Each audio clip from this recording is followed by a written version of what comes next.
প্রিয় মুসলিম এবং অমুসলিম ভাই ও বোনেরা, আসসালামু আলাইকুম ওয়া রাহমাতুল্লাহি ওয়া বারাকাতুহু।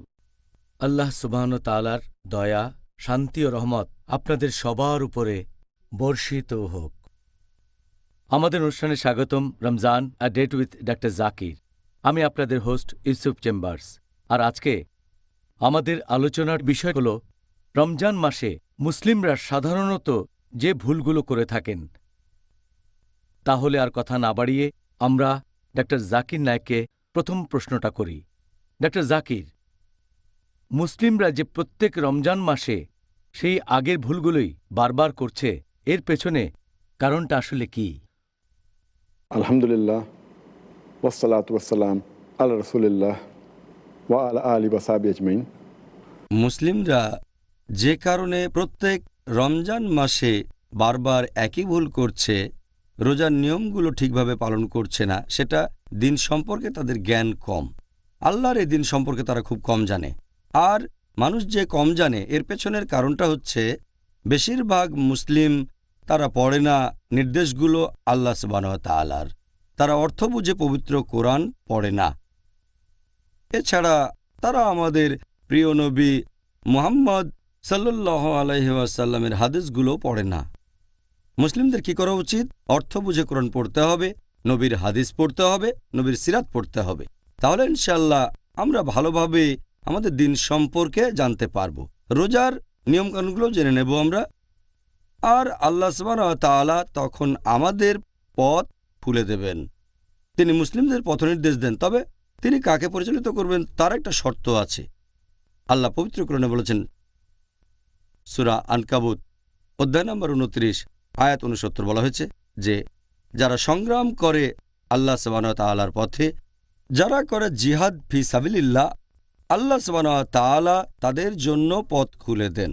তাহলে আমরা পেয়ে যাব আল্লাহ সুবহানাহু ওয়া তাআলার পথনির্দেশ। যে শর্ত পালন করলে আল্লাহ সুবহানাহু ওয়া তাআলা আমাদের জন্য পথ খুলে দেবেন, সেটা তার পথে সংগ্রাম করতে হবে, জিহাদ ফি সাবিলিল্লাহ। আল্লাহ পবিত্র কোরআনে বলেছেন সূরা নাহাল অধ্যায় নম্বর ১৬ আয়াত নম্বর ৪৩। এছাড়াও আছে সূরা আম্বিয়া অধ্যায় নম্বর ২১ আয়াত নম্বর ৭। আল্লাহ বলেন, ফাসআলু আহলাজ যিকরি ইন কুনতুম লা তা'লামুন।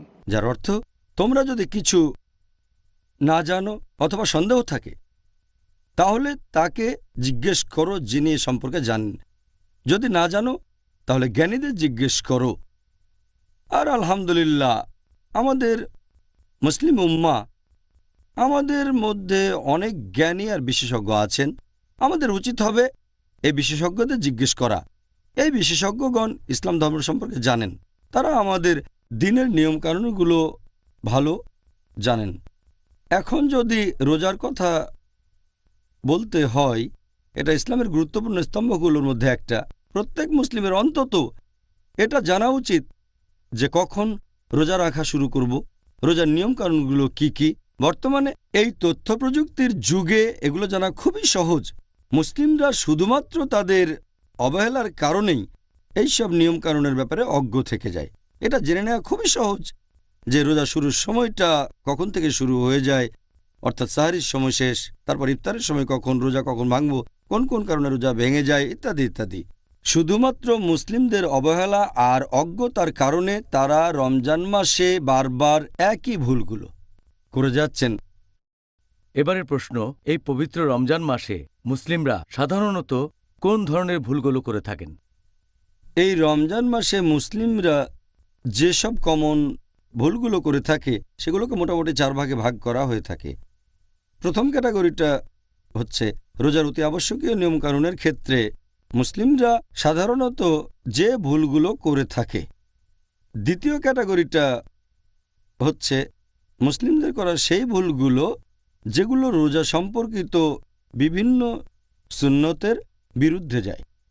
তৃতীয় ক্যাটাগরিটা হচ্ছে মুসলিমদের করা সেই কমন ভুলগুলো যেগুলোর মূলে রয়েছে ইসলামের আবশ্যকীয় দায়িত্বগুলো পালনে অবহেলা আর এমন কিছু কাজ করা যেগুলো নিষিদ্ধ। আর চতুর্থ ক্যাটাগরি হচ্ছে রমজানের সময় মুসলিমদের করা অন্যান্য যাবতীয় ভুল। সত্যি বলতে ডক্টর জাকির, মাত্র একটা অনুষ্ঠানে মুসলিমদের রমজান মাসে করা সাধারণ ভুলগুলো নিয়ে আলোচনা করা এটা বেশ কঠিন হয়ে যাবে মাত্র একটা অনুষ্ঠানে।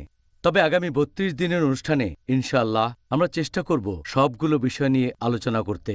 এখন আপনি কি এটা বলবেন যে রমজান মাসে সব মুসলিমরা সাধারণত কোন গুরুতর ভুলগুলো করে থাকেন? রমজান মাসে মুসলিমদের করা কমন ভুলগুলোর প্রথম দুটো ক্যাটাগরি ইনশাল্লাহ এ ব্যাপারে আগামী ৩০ দিনে আমরা বিস্তারিত আলোচনা করতে পারব। আমি ইনশাল্লাহ এখন মুসলিমদের ভুলগুলো তৃতীয় আর চতুর্থ ক্যাটাগরিটা নিয়ে বলতে পারি। ৩ আর ৪ নম্বর ক্যাটাগরি নিয়ে কথা বলার আগে আপনি কি ১ আর ২ নম্বর ক্যাটাগরির সাধারণ ভুলগুলো সম্পর্কে কিছু বলবেন?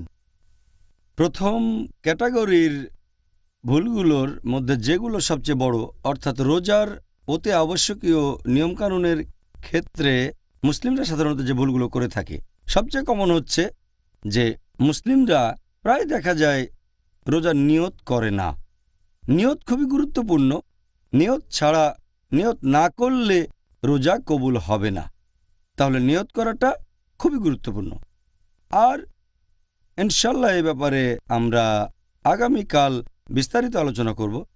দ্বিতীয় ভুলটা হচ্ছে প্রায় দেখা যায় মুসলিমরা এমনকি যখন ফজরের আজান শুরু হয়ে গেছে তখনও খেয়ে যাচ্ছেন। তারা মনে করেন যে সেহরির শেষ সময়টা হচ্ছে ফজরের আজান শেষ হওয়া পর্যন্ত। সত্যি বলতে যখনই ফজর আজান শুরু হয়ে যায়, যখনই সুবে সাদিক শুরু হয়ে যায়, সেহরির সময়টা শেষ। এই ভুলটার কারণেও অনেকের রোজা বাতিল হয়ে যায়। প্রথম ক্যাটাগরির ৩ নম্বর ভুলটা হচ্ছে যে অনেক লোকই জাকাতুল ফিতরা দিতে দেরি করে থাকে। আবার অনেকেই এই জাকাত দেয় ঈদুল ফিতরের নামাজের পরে। যদি ঈদুল ফিতরের নামাজের পরে জাকাতুল ফিতর দেন তাহলে সাধারণ দান হয়ে যাবে, এটা জাকাতুল ফিতরা বলে গণ্য করা হবে না। প্রথম ক্যাটাগরির মধ্যে এই ৩টা হলো সবচেয়ে বড়। দ্বিতীয় ক্যাটাগরির মধ্যে বড় ভুলগুলো, অর্থাৎ মুসলিমদের করা যে ভুলগুলো রোজার সুন্নতের বিরুদ্ধে চলে যায়, সেটা ১ নম্বর, অনেক মানুষ সাহরি করে না। অনেক মানুষ আবার খুব তাড়াতাড়ি সাহরি করে ফেলে। তার মানে তারা ফজরের আজানের ১ বা ২ ঘন্টা আগে সাহরি করে ফেলে। আসলে সাহরি একটা আশীর্বাদ, এটা প্রত্যেক মুসলিমের করা উচিত। আর নবী বলেছেন, তোমরা সাহরি করবে যতটা দেরিতে সম্ভব। তোমরা সাহরি করবে ফজরের ওয়াক্তের ঠিক আগে। এই ক্যাটাগরিতে করা মুসলিমদের তৃতীয় ভুলগুলো হচ্ছে যে দেরি করে তাদের রোজা ভাঙে, ইফতার করতে দেরি করে। আমাদের নবী মুহাম্মদ সাল্লাল্লাহু আলাইহি ওয়াসাল্লাম বলেছেন যে তোমরা যত তাড়াতাড়ি ইফতার করবে সেটা ততই ভালো হবে। তার মানে সূর্যাস্তের ঠিক পরপরই ইফতার করা উচিত।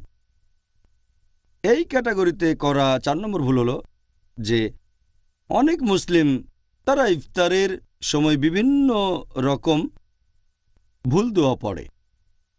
ইফতারের দোয়াগুলোর ক্ষেত্রে সবচেয়ে সঠিক আর উপযুক্ত দোয়াটা হচ্ছে জাহাবা জামা ওয়াবতাল্লাতি উরুকু ওয়াসাবাতাল আরজ ইনশাআল্লাহ, যার মানে হচ্ছে আমার পিপাসা মিটে গেছে, ধমনী আর্দ্র হয়েছে, আর আজর খুব কাছাকাছি।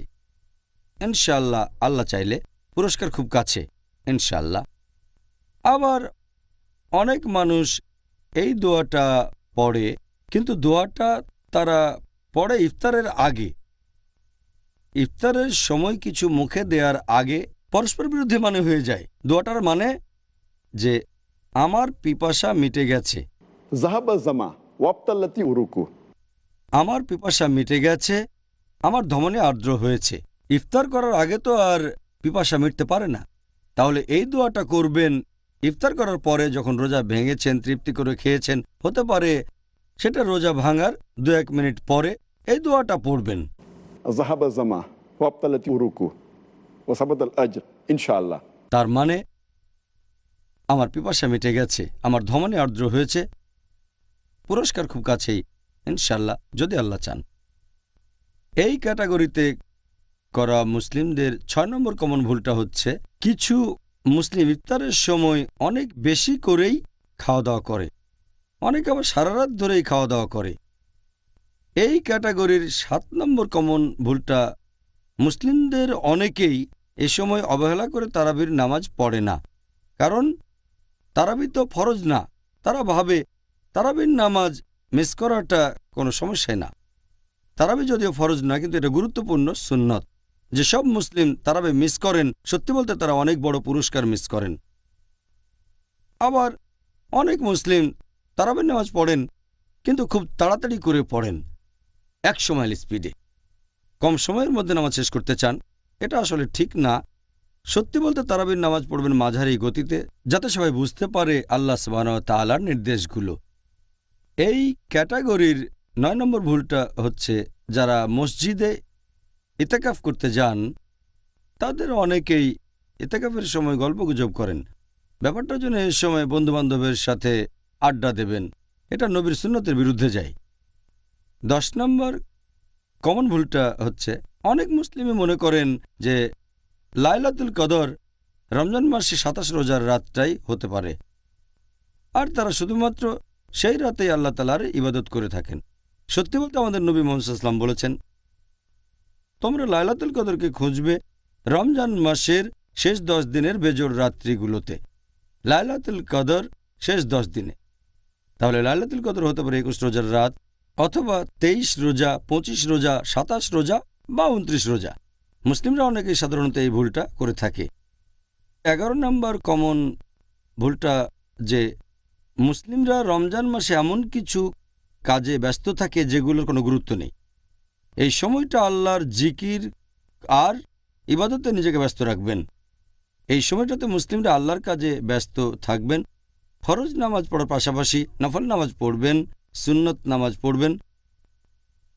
মুসলিমদের করা 12 নম্বর ভুলটা হচ্ছে মুসলিমরা দোয়া করে না। 13 নম্বর, তারা ক্ষমা প্রার্থনা করে না, এ সময় ক্ষমা চাওয়া উচিত। 14 নম্বর, তারা কোরআন পড়ে না, কোরআন পড়তে হবে যদি আল্লাহ সুবহানাহু ওয়া তাআলার আশীর্বাদ চান। এরপর 15 নম্বর হচ্ছে তারা রোজা রাখে, এজন্য তারা ক্ষুধার্ত থাকে, কিন্তু তারা মানসিকভাবে রোজার জন্য প্রস্তুত থাকে না, আর এই সময় তারা শুধু ক্ষুধার্তই থাকে। এতে করে রোজা রাখার প্রধান উদ্দেশ্যটা তাকওয়া অর্জন করা পূরণ হয় না। সংক্ষেপে এগুলো দ্বিতীয় ক্যাটাগরির ভুল। ডক্টর জাকির, এবারে আপনি কি আমাদের 3 নম্বর ক্যাটাগরির যে ভুলগুলো সে সম্পর্কে সংক্ষেপে কিছু বলবেন? রমজান মাসে মুসলিমদের করা ভুলগুলোর তৃতীয় ক্যাটাগরি, অর্থাৎ ইসলাম ধর্মের আবশ্যক বা ফরজ কাজগুলোর প্রতি অবহেলার কারণে যে ভুলগুলো, এর একটা যে মুসলিমদের অনেকেই সারা রাত জেগে থাকে, তারপরে তারা সাহরি করে, আর এই মানুষগুলো ফজরের নামাজ পড়ে না। ফজরের নামাজ মিস করা একটা গুনাহ। অনেকে এমনটা করে, সারা রাত জেগে থাকে, সারাদিন ধরে ঘুমায়, এভাবে জোহর আর আসরের নামাজও মিস করে ফেলে। এটা বেশ বড় গুনাহ। আশীর্বাদ পেতে চাচ্ছেন, কিন্তু আবশ্যক কাজটা বাদ দিয়ে দিচ্ছেন, যেটা পুরোপুরি নিষিদ্ধ। আবার অনেক মুসলিম জাকাত দেয় না, যদিও তাদের জাকাত দেওয়া উচিত। জাকাত হলো ইসলামের একটা অংশ। এখন যেসব মুসলিমের সঞ্চয়ের পরিমাণ নিসাব লেভেলের উপরে, তার মানে যাদের সঞ্চয় 85 গ্রাম স্বর্ণের চেয়ে বেশি, তারা প্রতি হিজরি বছরে এই উদ্বৃত্ত সম্পদের 2.5% দান করবে, এটাকে জাকাত বলে।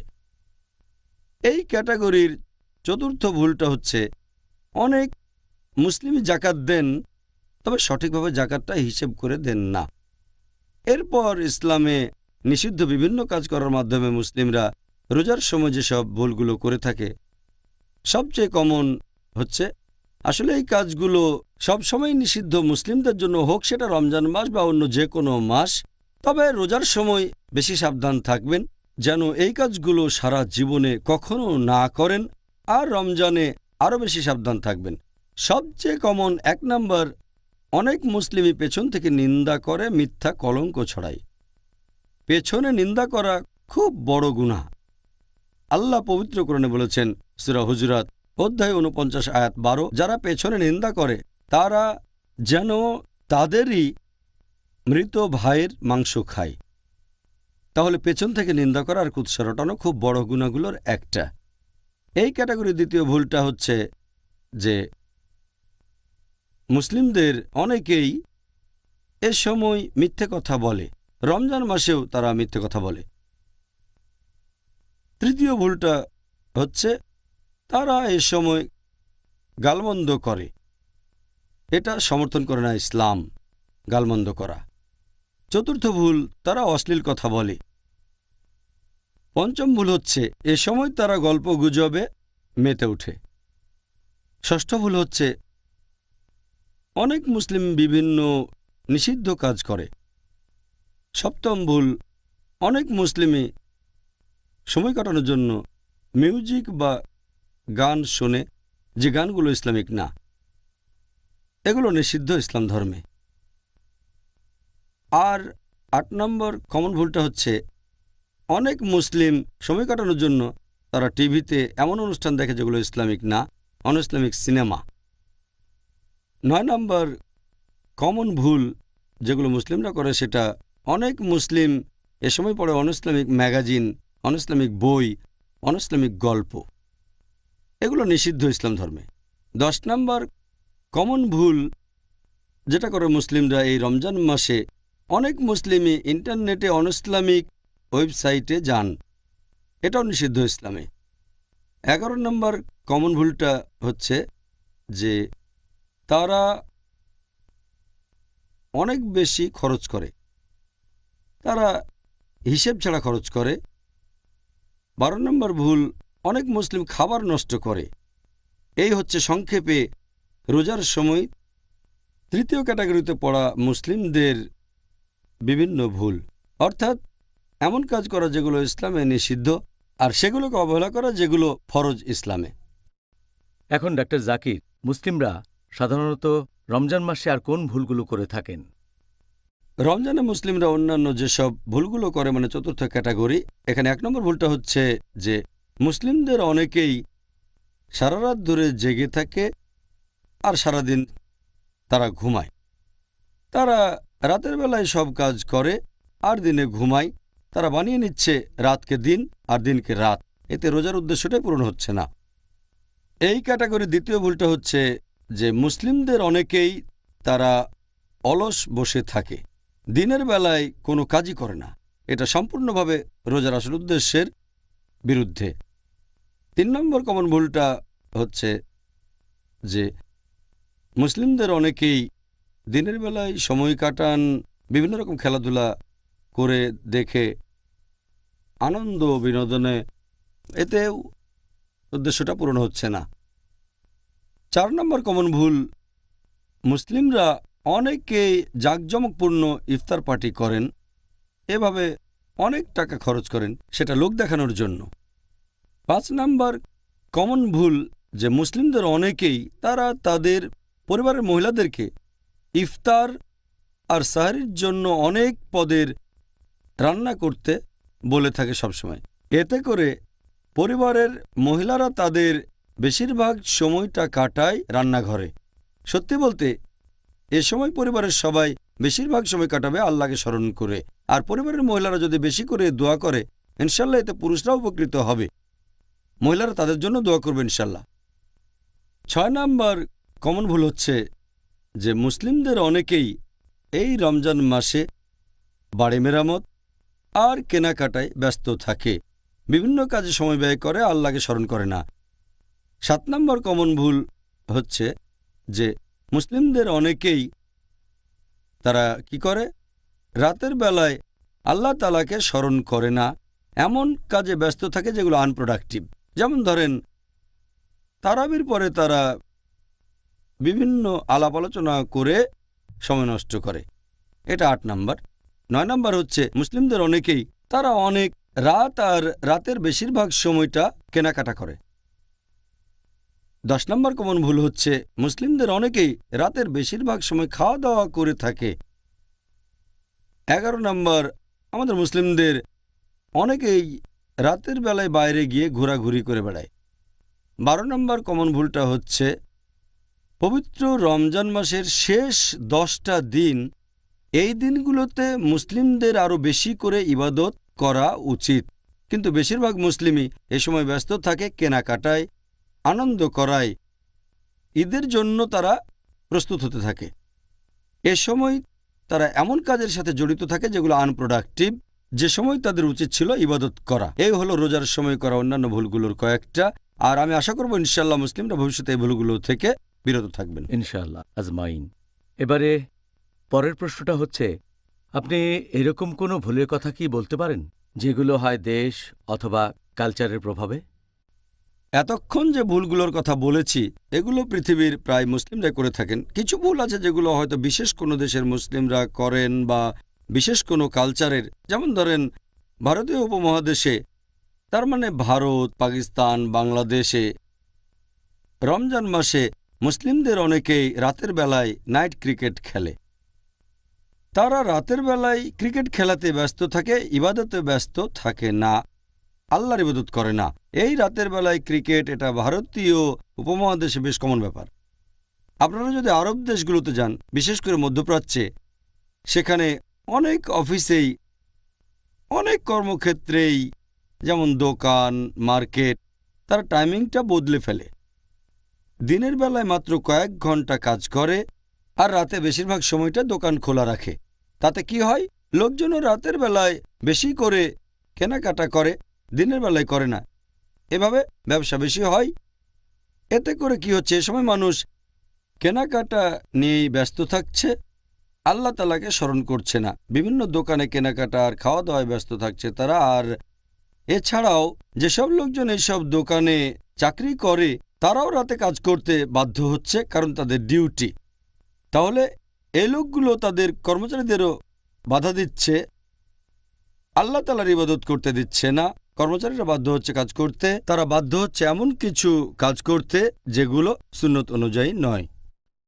ডক্টর জাকির, আপনি কি নবী মোহাম্মদ সাল্লাল্লাহু আলাইহি সাল্লামের এমন কোনো গুরুত্বপূর্ণ সুন্নাহর কথা বলতে পারবেন যেগুলো মানুষ রোজা ভেঙে যাওয়ার আশঙ্কায় পালন করে না? হ্যাঁ, এরকম কিছু সুন্নত আছে আমাদের নবীর, যেগুলো মুসলিমরা বাদ দেয়, এটা মনে করে যে রোজা ভেঙে যাবে বা মাকরু। আর রোজার সময় আমরা আমাদের নবীর সবচেয়ে গুরুত্বপূর্ণ যে সুন্নতটা বাদ দিই, সেটা মেসওয়াক ব্যবহার করা, দাঁত পরিষ্কার করার জন্য। অনেক মুসলিম মনে করে যে এটা ব্যবহার করাটা হলো মাকরু। এর কারণটা হচ্ছে নবী মুহাম্মদ সাল্লাল্লাহু আলাইহি সাল্লামের একটা হাদিস, এই হাদিসটার উল্লেখ আছে সহিহ বুখারীতে, খণ্ড নম্বর 3, বুক অব ফাস্টিং, 1904 নম্বর হাদিসে আছে। আমাদের নবী মুহাম্মদ সাল্লাল্লাহু আলাইহি সাল্লাম বলেছেন, আল্লাহর নামে শপথ করে আমি বলছি, তার হাতে রয়েছে মুহাম্মদ সাল্লাল্লাহু আলাইহি সাল্লামের রূহ, যে রোজদার মানুষের মুখের গন্ধ আল্লাহ তাআলার কাছে কস্তুরীর গন্ধের চেয়েও বেশি মিষ্টি। এই হাদিসের উপর ভিত্তি করে অনেক মুসলিম ভাবেন যদি মেসওয়াক করেন তাহলে রোজদারের মুখের গন্ধটা, বাজে গন্ধটা আর থাকবে না, তখন এতে আল্লাহ সন্তুষ্ট হবেন না। এটা মনে করে মেসওয়াক করেন না। এই মুসলিমরা এটা বুঝতে পারে না যে আমরা যখন মেসওয়াকটা ব্যবহার করি এতে মুখের সেই গন্ধটা, দুর্গন্ধটা দূর হয় না, যেটা মানুষ সাধারণত পছন্দ করে না, রোজদারের মুখের গন্ধটা। মেসওয়াক মূলত গাম পরিষ্কার করে, দাঁত পরিষ্কার রাখে, এতে করে দাঁত সুস্থ সবল থাকে, কিন্তু এতে দুর্গন্ধটা দূর হয় না, বিশেষ করে যদি সেই লোক রোজা রেখে থাকে। এছাড়াও এটা নবীর একটা সুন্নত। নবী মুহাম্মদ সাল্লাল্লাহু আলাইহি সাল্লাম তিনি বলেছেন, এটা আছে সহিহ বুখারীতে, খণ্ড নম্বর 2, হাদিস নাম্বার 887। আমাদের নবী মুহাম্মদ সাল্লাল্লাহু আলাইহি সাল্লাম বলেছেন যে যদি এটা আমার উম্মতদের জন্য কঠিন না হতো তাহলে প্রত্যেক নামাজের আগে আমি তাদের জন্য এই মেসওয়াক ব্যবহার করাটা বাধ্যতামূলক করে দিতাম। যেমন অজুর সময় মেসওয়াক ব্যবহার করা, নামাজ পড়ার আগে যেমন অজু করতে হয়, ঠিক তেমনি যদি উম্মতদের জন্য কঠিন না হয়ে যেত তাহলে নবী মেসওয়াক করাটাও আবশ্যক করে দিতেন। তিনি এখানে কোনো রকম ব্যতিক্রমের কথা বলেননি। সেরকম হলে তিনি বলতেন মেসওয়াক তাদের জন্য আবশ্যিক করে দিতাম শুধু রমজান মাস বাদে। এই গুরুত্বপূর্ণ সুন্নাহ এটা যদি রোজার সময় মাকরু হতো অথবা রোজা ভেঙে যেত তাহলে নবী আমাদের অবশ্যই জানাতেন। এতে প্রমাণ হয় যে এটা গুরুত্বপূর্ণ সুন্নাহ যেটা মুসলিমদের পালন করা উচিত, রমজান মাসে পালন করা উচিত। মেসওয়াক করলে রোজা ভেঙে যায় না, এটা মাকরু না, এটা হচ্ছে মুস্তাহাব, উৎসাহিত করা হয়েছে। আরেকটা গুরুত্বপূর্ণ সুন্নাহ যেটা মানুষজন এড়িয়ে চলে আর তারা মনে করে যে এতে রোজা ভেঙে যাবে, কবুল করা হবে না, সেটা হলো নাকের ভেতরে পানি দেয়া, পানি দিয়ে নাক পরিষ্কার করা, যেটা করা হয় বিশেষ করে অজুর সময়। তাই অনেক মুসলিম যখন অজু করে তখন নাকের কাছে পানিটা আনে, তারপর নাকের ডগায় একটু ছুঁয়ে দেয়, ব্যাস। ভেতরে পানি ঢুকিয়ে নাক পরিষ্কার করে না, ভেতরে তারা পানি নেয় না, যেটা অজুর সময় করা আবশ্যক। তারা ভাবে নাকে পানি ঢোকালে রোজা ভেঙে যায়। নাক থেকে পানি যদি কণ্ঠনালীতে চলে যায় তাহলে রোজা ভেঙে যাবে, কিন্তু এই সম্ভাবনাটা আসলে খুবই কম। আমাদের নবী মুহাম্মদ সাল্লাল্লাহু আলাইহি ওয়াসাল্লাম বলেছেন, এটা একটা সহিহ হাদিস, সুনান আবু দাউদ খণ্ড নম্বর 2 হাদিস নাম্বার 2360। আমাদের নবী বলেছেন, যখন তোমরা অজু করবে নাক দিয়ে বেশি করে পানি নাও শুধু রোজার সময় বাদ। তাহলে অন্য সময়ে অজু করলে নাকে বেশি করে পানি নিতে হবে শুধু রোজার সময়টা বাদে, কারণ রোজা রেখে যদি বেশি করে পানি নেন তাহলে সম্ভাবনা যদিও খুবই কম যে পানি কণ্ঠনালীতে গিয়ে রোজা ভেঙে যাবে। তবে এমনিতে যদি নাকের ভেতরে পানি নেন, সাধারণত কণ্ঠনালীতে পানি যায় না। তাই রোজার সময় আমাদের শুধু খেয়াল রাখতে হবে নাক দিয়ে বেশি পানি নেব না, তবে অজুর সময় নাকে পানি নিয়ে পরিষ্কার করতে হবে। এটাও গুরুত্বপূর্ণ সুন্নত যেটা অনেক মুসলিমই করে না, এটা থেকে বিরত থাকে, বিশেষ করে অজুর সময়। নবী এখানে পরিষ্কারভাবে বলেছেন যে রোজার সময়টা বাদে। মেসওয়াকের ব্যাপারে তিনি বলেছেন, আমি আবশ্যিক করে দিতাম যদি এটা আমার উম্মার জন্য কঠিন না হতো। এখানে যেহেতু রোজার কথা বলা হয়নি, তার মানে রোজা রেখেও মেসওয়াক করতে পারেন। আর রোজার সময় নাক দিয়ে বেশি পানি নেবেন না, তবে এ সময় নাকের ভেতরে পানি দিয়ে নাক পরিষ্কার করবেন। এই দুটো গুরুত্বপূর্ণ সুন্নাত অনেক মুসলিমই অজ্ঞতার কারণে রোজার সময় এগুলো পালন করে না। ডাক্তার জাকির, পরের প্রশ্ন, এটা খুব কমন প্রশ্ন, আর আমি নিজেও এই প্রশ্নের উত্তরটা জানতে চাই যে যদি শয়তানরা সবাই রমজান মাসে শেকলে বাধা থাকে তাহলে মানুষ কিভাবে এই সময়েও বিভিন্ন পাপ কাজ করে? আমিও একমত যে এটা একটা কমন প্রশ্ন। আমার মনে আছে অনেক বছর আগে যখন স্কুলে পড়তাম, হাদিসটা তখন শুনেছিলাম যে রমজান মাসে শয়তান শেকলে বাঁধা। তখনই আমার মাথায় এই প্রশ্নটা একবারে সঙ্গে সঙ্গে এসেছিল, আর প্রশ্নটা অনেক মুসলিমের মাথাতেই আসবে। অনেক অমুসলিমও ভাববে যে যদি শয়তান শেকলে বাঁধা থাকে তাহলে কিভাবে মানুষ রমজান মাসে গুনার কাজ করে। এটা আমাদের নবী সাল্লাল্লাহু আলাইহি সাল্লামের একটা হাদিস, আমি আগেও বলেছি। সহিহ হাদিস আছে মুসনাদ আহমদে খণ্ড নম্বর 2 পৃষ্ঠা নম্বর 230, হাদিস নাম্বার 7148। এছাড়াও এই হাদিসটা আছে সুনান আন-নাসাইতে অধ্যায় নম্বর 5 হাদিস নাম্বার 2106। এখানে আমাদের নবীজি বলেছেন যে তোমরা সবাই শোনো, রহমতের মাস রমজান তোমাদের সামনে এসেছে। আল্লাহ তোমাদের নির্দেশ দিয়েছেন তোমরা এই মাসে রোজা রাখো, আর বেহেশতের দরজা এই মাসে খোলা অবস্থায় থাকবে, দোজখের দরজা বন্ধ থাকবে, শয়তান থাকবে শেকলে বাঁধা। এই মাসের একটা রাত 1000টা মাসের চেয়েও উত্তম। আর যে ব্যক্তি এই মাসের রহমত থেকে বঞ্চিত হয় সে আসলে হতভাগ্য মানুষ। এখন এই হাদিসে পরিষ্কার করে বলা হয়েছে যে রমজান মাসে শয়তান শেকলে বাঁধা থাকবে। প্রশ্নটাও বেশ লজিক্যাল, শয়তান যদি শেকলে বাঁধা তাহলে মানুষ কেন এমন পাপ কাজ করে থাকে? এখানে একটা কথা বলবো, এটা সবাইকে বুঝতে হবে যে শয়তান যখন শেকলে বাঁধা তার মানে এই না যে শয়তান শেষ হয়ে গেছে বা মেরে ফেলা হয়েছে, এখনো আছে, তবে শেকলে বাঁধা, মেরে ফেলা হয়নি। তাদের ক্ষমতা এখনো আছে, তবে তীব্রতা অনেক কম। ভালো করে বোঝার জন্য একটা উদাহরণ দিচ্ছি আমি, যে ধরেন একটা সিংহ অথবা বাঘ মুক্ত থাকলে সম্ভাবনা বেশি আপনাকে মেরে ফেলবে, বিপদে পড়তে পারেন। কিন্তু যদি সেই সিংহ অথবা বাঘটাকে শেকলে বাঁধা হয়, আপনি নিরাপদ। ততক্ষণই নিরাপদ থাকবেন যতক্ষণ নিরাপদ দূরত্ব বজায় রাখবেন। বাঘটাকে শেকলে বাঁধার পর আপনি যদি তার খুব কাছে আসেন তাহলে সম্ভাবনা থাকে যে আপনাকে মেরে ফেলবে। যদি শেকলে বাঁধা বাঘ থেকে নিরাপদ দূরত্ব বজায় রাখেন, নিরাপদে থাকবেন। একইভাবে রমজান মাসে যদি শয়তান থেকে দূরে থাকেন, নিরাপদে থাকবেন আপনি। পবিত্র কোরআনে দেখবেন আল্লাহ বলেছেন সূরা বাকারা অধ্যায় নম্বর 2 আয়াত নম্বর 168, তোমরা খুতুওয়াতুশ শয়তান সম্পর্কে সাবধান হও, শয়তানের পদাঙ্ক অনুসরণ করো না, নিশ্চয়ই সে তোমাদের জন্য এক প্রকাশ্য শত্রু। আল্লাহ তাআলা পবিত্র কোরআনে অনেক জায়গাতে বলেছেন তোমরা শয়তানের পদচিহ্নের ব্যাপারে সাবধান থাকো। আল্লাহ এই কথা বলেননি যে শয়তান থেকে সাবধান হও, কারণ সাধারণ মুসলিম, গড়পড়তা মুসলিম যাদের মোটামুটি ঈমান আছে, যদি সামনে শয়তানকে দেখে তারা সাবধান হয়ে যাবে। যেমন ধরেন কোনো একজন তরুণী মেয়ে, সে আসলো একটা সাধারণ মুসলিম তরুণ ছেলের কাছে যার ঈমান মোটামুটি। যদি মেয়েটা তাকে বলে যে চলো আমরা একসাথে রাত কাটাই, ছেলেটা বলবে একসাথে রাত কাটাবো একটা মেয়ের সাথে, এটা হারাম, এটা তো জেনা। সে তক্ষুনি প্রত্যাখ্যান করে দেবে। কিন্তু সেই একই মেয়ে যদি পরে সেই ছেলেটাকে ফোন করে তার সাথে কথা বলে, তখন সেই ছেলেটা ভাববে যে ফোনে একটা মেয়ের সাথে কথা বলবো, কোনো সমস্যা নেই, আমি তো শুধু একটা মেয়ের সাথে কথা বলবো। তারপর মেয়েটা বলল চলো কোনো ফাস্টফুডে গিয়ে আমরা খাই, ম্যাকডোনাল্ডসে বা কেন্টাকি ফ্রাইড চিকেনে, ফাস্টফুড দোকানে।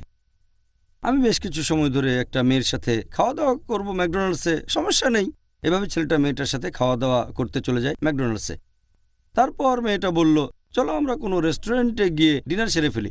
রেস্টুরেন্টে বসে একটা মেয়ের সাথে খাওয়া দাওয়া করবো মাত্র কয়েক ঘন্টার জন্য, কোনো সমস্যা নেই। তারপর মেয়েটা বলল চলো আমরা একসাথে রাত কাটাই। তখন ছেলেটা বলবে একটা মেয়ের সাথে রাত কাটাবো, কোনো সমস্যা নেই। এটাই হলো খুতুওয়াতুশ শয়তান, শয়তানের পায়ের চিহ্ন। এ কথাটা কোরআনে বলা নেই, উদাহরণটা আমার নিজের বানানো। তাহলে আল্লাহ তাআলা আমাদের নির্দেশ দিয়েছেন খুতুওয়াতুশ শয়তানের ব্যাপারে সাবধান থাকো। শয়তানের পায়ের চিহ্ন, যদি শয়তান সরাসরি সামনে আসে কোনো সাধারণ মুসলিমের সামনে যার ঈমান আছে, সে সাবধান হয়ে যাবে, সেখান থেকে পালিয়ে যাবে। কিন্তু খুতুওয়াতুশ শয়তান এটা হচ্ছে খুবই বিপজ্জনক।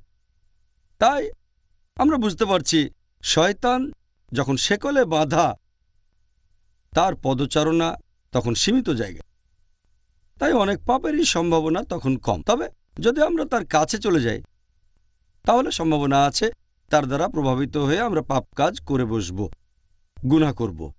তাই আমাদের সাবধান থাকতে হবে যে রমজান মাসে যদি দূরত্ব বজায় রাখি তাহলে পাপ কাজ করার সম্ভাবনা কম। কিন্তু যদি শয়তানের কাছে চলে যায়, সে যদিও শেকলে বাঁধা, যেমন শেকলে বাঁধা অবস্থাতেও বাঘ চলাফেরা করতে পারে, শয়তানও ঠিক সেরকম। আমি ব্যাপারটা এইভাবেই দেখি। আমাদের নবী বলেছেন শয়তান শেকলে বাঁধা তারপরও চলাফেরা করে, তবে দূরে থাকতে হবে। যদি দূরত্ব বজায় রাখি তাহলে নিরাপদে থাকব। আর আমার মতে দ্বিতীয় কারণটা হচ্ছে যে এই পবিত্র রমজান মাসে যদিও শয়তান শেকলে বাঁধা, আমরা এটা ভুলে যাই যে বাকি 11টা মাস মুক্ত থাকে। আর এই 11 মাসে শয়তান মানুষকে যেভাবে প্রভাবিত করে সেটার প্রভাব আর ফলাফলটা রমজান মাসেও কিছুটা দেখা যায়। আপনাদের বোঝার সুবিধার জন্য আমি একটা উদাহরণ দিচ্ছি যে অনেক ড্রাগ ব্যবসায়ী যারা তাদের কাস্টমারদের বেছে নেয় কলেজ বা ভার্সিটির তরুণদের, প্রথম দিকে তারা কি করে ড্রাগস ফ্রি দিয়ে দেয়। এভাবে তরুণদের ড্রাগস দিয়ে লোভ দেখায়, আর কিছুদিন পার হয়ে গেলে সামান্য টাকার বিনিময়ে ড্রাগস বিক্রি করে থাকে। এরপরে চার্জ করা শুরু করে অনেক বেশি বেশি। তবে ততদিনে তরুণরা সে ড্রাগসে আসক্ত হয়ে গেছে।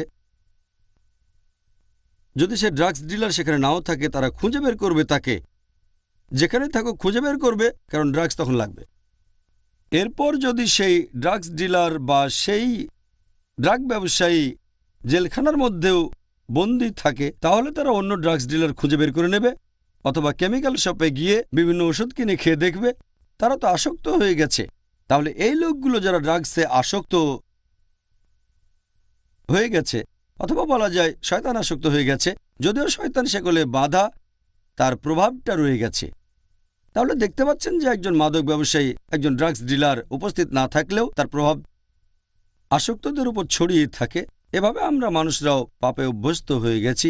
যদিও শয়তান এ সময় শেকলে বাঁধা, আমরা বারবার একই ভুল করি। তবে এই ক্যাটাগরিতে পড়বে যারা আসক্ত হয়ে গেছে, যারা পাপে আসক্ত, তারা এই কাজ করে। তবে সাধারণ মুসলিম, গড়পড়তা মুসলিম যে পাপে আসক্ত হয়নি, তাদের পক্ষে পাপ থেকে দূরে থাকাটা সহজ। এ ব্যাপারে তৃতীয় যে লজিকটা, সেটা হচ্ছে, যদিও অনেক বিশেষজ্ঞ বলেন যে এই পবিত্র রমজান মাসে শক্তিশালী শয়তানরা, বড় শয়তানরা শেকলে বাঁধা থাকে, ছোটগুলো মুক্ত থাকে, এজন্য মানুষ এ সময় পাপ করে।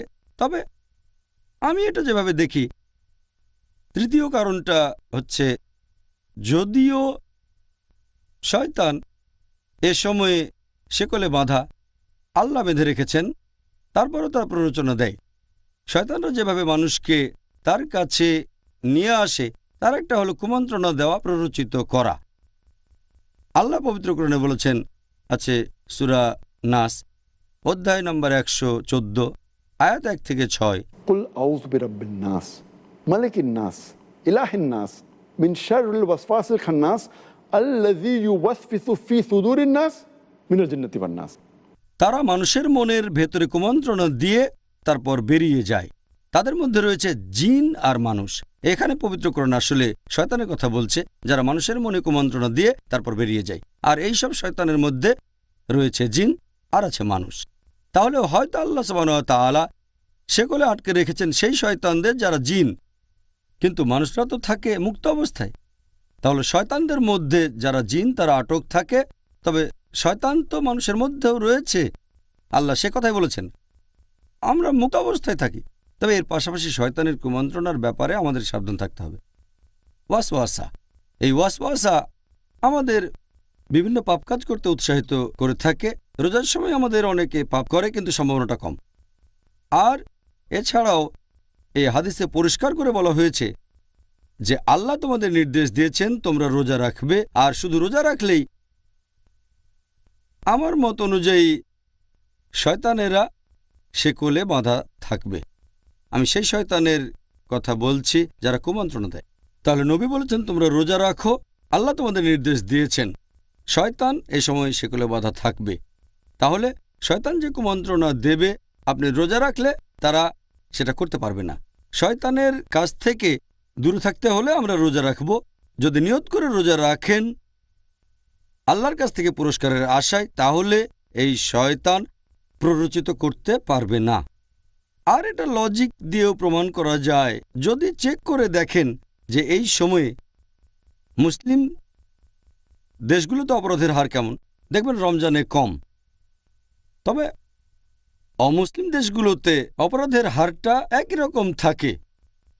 এর কারণ হলো যেহেতু তারা রোজা রাখে না অমুসলিমরা, তাই শয়তান তাদের প্রভাবিত করতে পারে।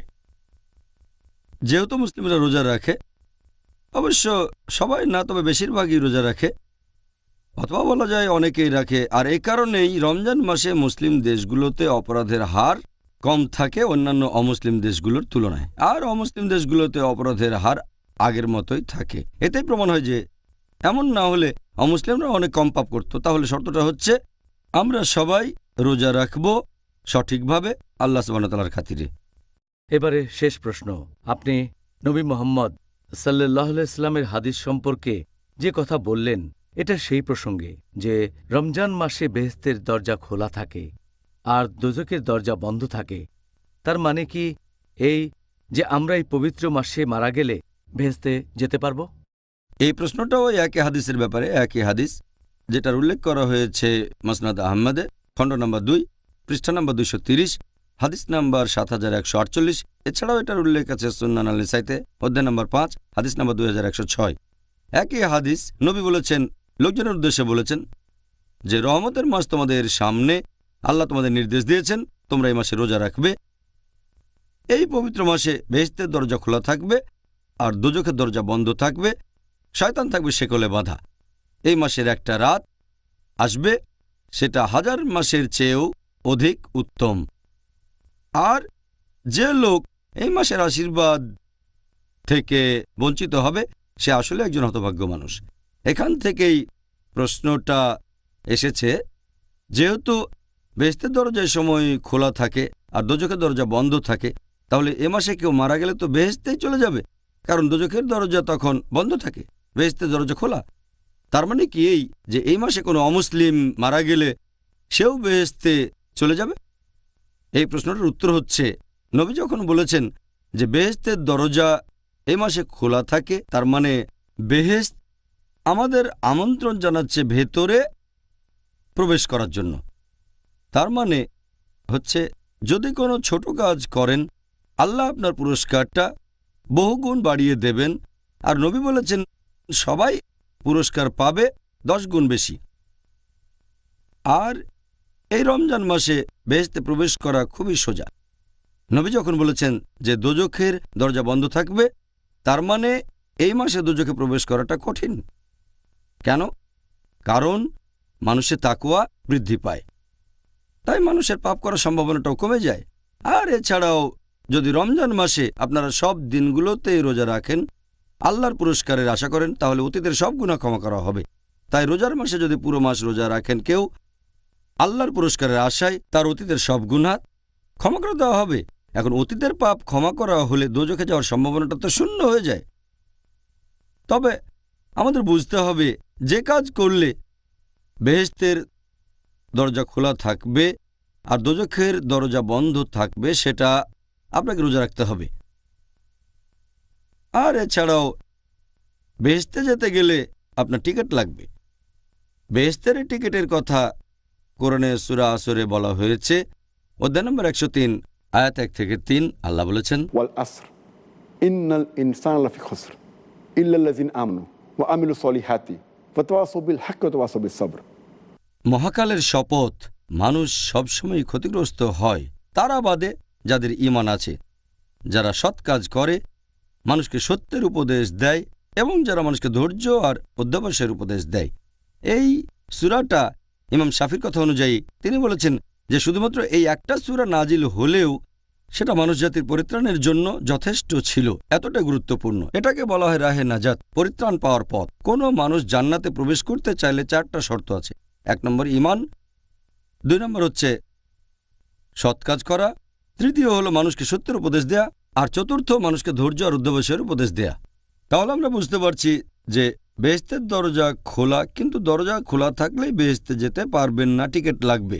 আর টিকিটটা হচ্ছে ঈমান, টিকিট হচ্ছে সৎ কাজ করা, মানুষকে সত্যের উপদেশ দেয়া, ধৈর্য আর অধ্যবসায়ের উপদেশ দেয়া। রোজার মাসে এই টিকিটটা পাওয়া খুবই সোজা, কারণ রমজান মাসে আমাদের ঈমান বেড়ে যায়। এছাড়াও ভালো কাজ করলে পুরস্কার কয়েক গুণ বেড়ে যাচ্ছে। কাজটা সহজ। মানুষকে সত্যের উপদেশ দেবেন, আপনার ধৈর্যের সীমা বাড়বে। তাহলে হাদিসটা বলছে যে রোজার মাসে এটা সহজ, যে ইনশাল্লাহ আপনি বেহেশতে যাবেন, দোজখে যাবেন না। তার মানে এই না যে এই মাসে মারা গেলে প্রত্যেকে বেহেশতে যাবে। এখন যারা অবিশ্বাসী, তাদের তো ঈমান নেই, তারা বেহেশতে যাবে এমন প্রশ্নই আসে না। যদি কেউ বেহেশতে যেতে চায় তার টিকিট লাগবে, আর এই টিকিটের কথা আছে সূরা আসর। এছাড়াও আপনারা যদি হাদিস পড়েন তাহলে দেখবেন যে যদি তোমরা এই মাসে রোজা রাখো, তার মানে নিয়মকানুন মেনে চলতে হবে আর নিষিদ্ধ কাজগুলো থেকে বিরত থাকতে হবে, শুধুমাত্র তাহলে বেহেশতের দরজা খোলা থাকবে আর দোজখের দরজা বন্ধ থাকবে। এই হাদিসে এরপর আরও আছে, এই মাসে রয়েছে একটা রাত যেটা 1000 মাসের চেয়েও অধিক বেশি উত্তম। তার মানে যদি আল্লাহ সুবহানাহু ওয়া তাআলার ইবাদত করেন শুধুমাত্র এই রাতে, সেটা 1000 মাসের চেয়েও উত্তম হবে। সেটা তো 80 বছরের চেয়েও বেশি। চিন্তা করেন, এই একটা রাতে আপনি যে পরিমাণ সওয়াব পেতে পারেন সেটা তো অনেক বেশি। মানুষের গড়ায়ু এখন প্রায় 60 বছর। একটা লাইলাতুল কদর 1000 মাসের চেয়েও উত্তম, সেটা 80 বছরের চেয়েও বেশি। মানুষের গড়ায়ু এর চেয়ে অনেক কম, তাই বেহেশতে যাওয়ার সম্ভাবনাটা বেশি থাকে। এই হাদিসে আরও আছে, যে ব্যক্তি এই মাসের রহমত থেকে বঞ্চিত হবে সে আসলে একজন হতভাগ্য ব্যক্তি। তার মানে প্রত্যেক মানুষই বেহেশতে যাবে না, সব মানুষের জন্য বেহেশতের দরজা খোলা থাকবে না। এটা হচ্ছে শেষ অংশ, খুবই গুরুত্বপূর্ণ। অর্থাৎ যে ব্যক্তি এই পবিত্র মাসের আশীর্বাদ থেকে বঞ্চিত হবে সে আসলে একজন হতভাগ্য মানুষ। এটা তো মুসলিমদেরই বলা হচ্ছে। যদি কোনো মুসলিম রমজানের উপকারিতা না নিতে পারে আর এভাবে যদি বেহেশত মিস করে তাহলে সে আসলেই খুবই হতভাগ্য মানুষ। এর মধ্যে অমুসলিমরাও পড়বে, তারা আল্লাহর হেদায়েত পায়নি, সেজন্য তারা আসলেই হতভাগ্য। তাহলে ডক্টর জাকির, জাযাকাল্লাহ খায়ের, এই সুন্দর উত্তরের জন্য আপনাকে অনেক ধন্যবাদ। বিশেষ করে বলবো, আপনি শেষ 2টা প্রশ্নের উত্তর খুব সুন্দরভাবে দিয়েছেন। মাশাআল্লাহ, আলহামদুলিল্লাহ। ভাই ও বোনেরা, আশা করি আপনারা সবাই আজকের অনুষ্ঠান দেখে আমার মতো উপকৃত হয়েছেন। আগামীকাল আমাদের আলোচনার টপিক হবে রমজানের প্রারম্ভিক কথা, ইনশাআল্লাহ। আসসালামু আলাইকুম। আগামীকাল এই সময় আবার দেখা হবে।